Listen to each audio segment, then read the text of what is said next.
The party had already reached full swing by the time we walked into the Riverside Country Club. Crystal chandeliers glittered beneath the vaulted ceiling, and formally dressed waiters moved through the crowd, offering champagne to the adults. My daughter Emma, 7 years old, with her hair pulled into neat braids, wore a floral dress we'd picked up at a second-hand shop the week before. She'd fallen for it the moment she tried it on, twirling in front of the dressing room mirror, glowing with happiness. The fabric was solid, barely worn, and it fit her like it was made for her. She felt like royalty. I told her she looked stunning, and I wasn't just saying it. My father stood near the entrance welcoming guests with his usual air of authority. At 62, he still moved through every room like he owned it. He ran a manufacturing business, Westbrook Manufacturing, and never let anyone forget it. The celebration was for my niece Sophia, turning 8, and my father had booked out the club's entire event hall for the occasion. Swan-shaped ice sculptures decorated the corners of the room. A string quartet performed classical pieces nearby. The dessert spread alone looked pricier than most people's rent, anchored by a towering 4-tier cake finished with edible gold leaf. "Well, well," my father announced as we entered, his voice cutting across the room. "Look who showed up in charity clothes." Emma's fingers clamped around mine. Her smile dimmed instantly. My mother stepped in next to him, immaculately put together as always. "Oh, honey," she said to Emma, her voice pitched for the surrounding guests to catch. "Didn't your mum explain this was a formal event?" A wave of laughter spread through the room. My brother Mark joined in too, elbowing his wife Jennifer. Guess somebody missed the memo on what to wear. His suit alone probably ran $3,000. My sister Jessica stepped forward, her 5-year-old daughter dressed head to toe in a designer outfit from the boutique downtown. "Oh, Emma," she cooed with mock concern. "Was there a yard sale at your place? Is that where this came from?" More laughter followed. Even a few of my father's business colleagues chuckled along, clearly entertained by the family theatre unfolding before them. Emma squeezed my hand so hard it hurt.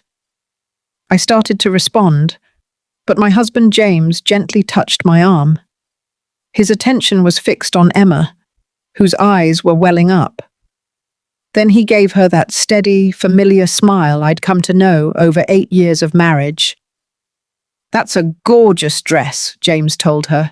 "You look amazing." My father scoffed. "James, seriously, you can do better than thrift shop clothes for your own kid. Isn't that what I pay you for?" That was the irony. My father believed he was the one paying James. James had served as chief financial officer at my father's company for 6 years running. My father loved bringing up how he'd taken a chance on James, despite him lacking an Ivy League pedigree. My father himself was a Princeton graduate, a fact he worked into nearly every family gathering. He'd supposedly built Westbrook Manufacturing from nothing 40 years earlier. At least that was the story he told. The company was his whole identity, his pride, his evidence that he stood above everyone else. "You pay me exactly what my role is worth," James replied evenly. "Should we get Emma some cake?" We drifted further into the party. Emma stuck close to me, unusually withdrawn. Other kids darted around in their designer clothes. My sister-in-law Jennifer made a show of praising Sophia's custom dress, then shot Emma a pointed look. "Some people just have different priorities," she told the other mothers nearby. Though I could never imagine not dressing my own child properly for a family occasion. My jaw tightened. James gave my hand a squeeze. Then came the gift opening. Sophia was seated in an elaborate rose-covered chair while the adults handed over one lavish present after another. Designer American Girl dolls, the newest iPad, an art studio setup worth well over $1,000, gift cards to high-end stores each loaded with hundreds of dollars. when Emma nervously handed over her gift, a craft set we'd carefully picked from a small local shop, chosen because Emma remembered Sophia mentioning she liked art. My father actually laughed out loud. "How sweet," he said, his tone dripping with sarcasm. His business partner Richard stood beside him, smirking. "Sophia, be sure to send a thank you note. Actually, a text might do for this one. Save the good stationery for the real gifts." The laughter grew louder, my face flushed with heat. Emma pressed herself against my leg, trying to disappear. Her lower lip was trembling. "You know what your issue is," my father said, turning on me now, clearly enjoying the spotlight. Everyone had turned to watch. "You never grasped what success actually means. Take your brother. Take Jennifer. They get what it means to hold yourself to a standard." Mark nodded solemnly. "It's about raising kids with the right values." "Exactly, Mo," my father continued. "And honestly, this is embarrassing. This is a family gathering. We've got business partners here. What kind of message does it send that my own granddaughter looks like she wandered in from a shelter?" The room fell silent. Emma was crying now, tears sliding down quietly. I knelt down to comfort her, anger rising in my chest. James pulled out his phone, still wearing that same unbothered smile. "Funny you mention family and business," he said casually. "I actually have something to share with everyone." He tapped his screen a few times. Phones buzzed throughout the room, the family group chat. Everyone glanced down. "What's this?" my father asked, squinting at his screen. "That," James said, "is the corporate filing from 2019, back when the company was on the edge of collapse. Remember that?" My father's expression darkened. "That's confidential business information." "Actually, it's public record, accessible to any shareholder," James said, his tone unbothered. "As you can see, when you were 3 months away from losing it all, you accepted an investment deal. 73% controlling stake in return for enough capital to survive. Signed March 15th, 2019, at 3:47 p.m. at the Cohen and Associates office downtown. You were desperate enough that you didn't even read the full disclosure paperwork." My mother's eyes widened. What is he talking about? James tapped again. More documents landed in the chat. "That's the current shareholder registry, updated this morning. See this investment firm, Blackstone Holdings, LLC. "I know exactly who owns my company," my father snapped. "Summit Investment Group holds the majority. So?" "You still handle daily operations," James agreed. "That was part of the deal. You stay on as president, make the operational calls. But every major financial decision, every strategic move, every executive paycheck, all of that needs sign-off from the controlling shareholder." Mark was scrolling through his phone now, brow furrowed. "It says the investment firm belongs to a trust." "The Westbrook Family Trust," James confirmed. "Set up in 2018. Want to see the paperwork?" He didn't pause for an answer. More files dropped into the chat. My sister-in-law let out a gasp. "It says the main beneficiary is my wife," James finished. "Emma's mother, the same woman you've spent the last hour mocking." Total silence fell over the room. Emma had stopped crying, staring up at her father with wide eyes. My father's face drained from red to ash white. "That can't be right," he stammered.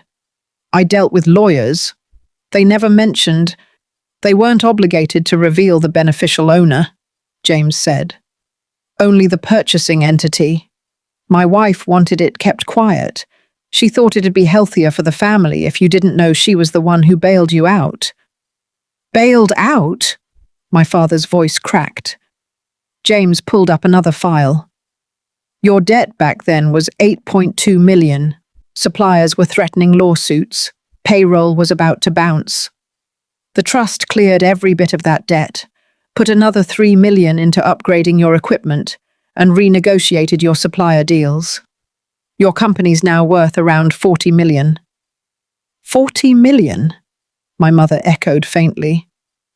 Of which my wife holds 73%, James said. Roughly 29 million, give or take. Jennifer covered her mouth. Mark just stared blankly. I don't buy this, my father said, though his voice had lost all its force. You're inventing this. James's phone rang and he put it on speaker. Hello? Mr. Thompson, this is David Martinez with Cohen and Associates, the lawyer said crisply. You asked me to call at 3:30 about the Westbrook matter. I have the board resolution ready. Thanks, David. The whole family's here right now.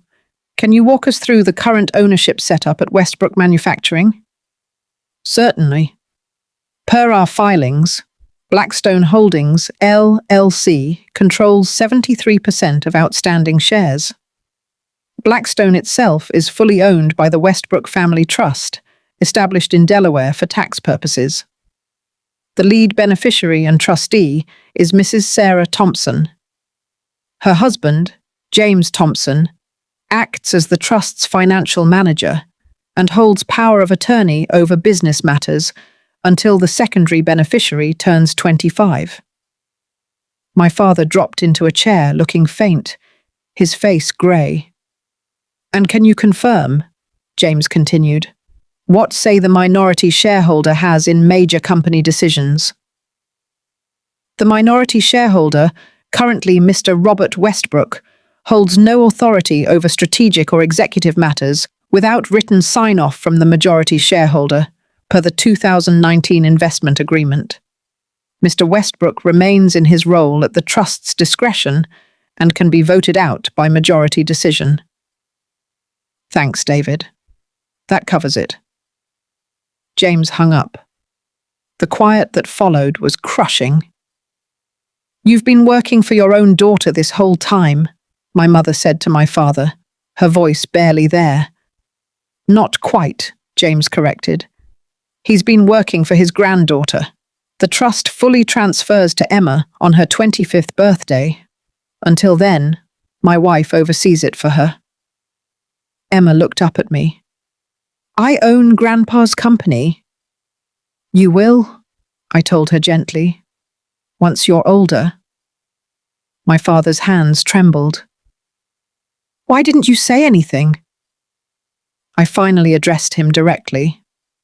Because you never asked. You assumed I was barely getting by. Assumed I was failing. You never once wondered about my life, my finances, or how we afforded our house. You were too busy looking down on us. The house, Mark said slowly. You bought that outright. I did. Jennifer's expression shifted from smugness to something more calculating. So when you said you wouldn't fund Mark's startup, I chose not to, I corrected. Because his business plan wasn't sound, and I don't waste money on family vanity projects. Mark's face went red. My father was still fixed on his phone. I could have lost everything. If we wanted, we could have, James said. At any moment over the past 6 years, we could have called in the loans, reshuffled the board, or sold the company from under you. We didn't, because we thought family still meant something. Thought. My mother caught the past tense. I looked at Emma, still in her lovely thrift store dress, her face streaked from crying. My daughter wore this because she loved it, because it made her feel beautiful, because we're raising her to know worth isn't measured in price tags, and you humiliated her in front of everyone. Sweetheart, my father began, but I raised my hand to stop him. James has kept records of everything, I said. Every snide remark, Every joke made at my expense.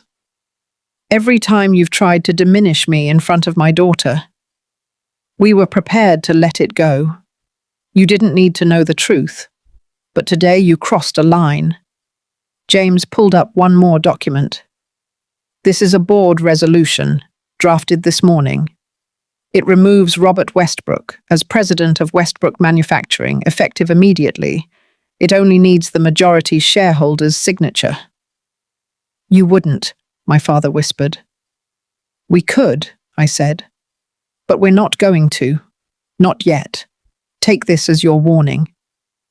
I lifted Emma into my arms, even though she was really too big for it now. Emma, tell your cousin goodbye. Bye, Sophia, Emma said softly. Hope you like your presents. We headed for the exit, the crowd parting in silence around us. Wait, my father called out. We paused. I'm sorry, I really am. I turned around. He suddenly looked older, diminished. Sorry you humiliated your granddaughter? Or sorry you just found out I have power over you? He opened his mouth, then shut it again. No response came. That's what I figured, I said. In the car, Emma stayed quiet for a while.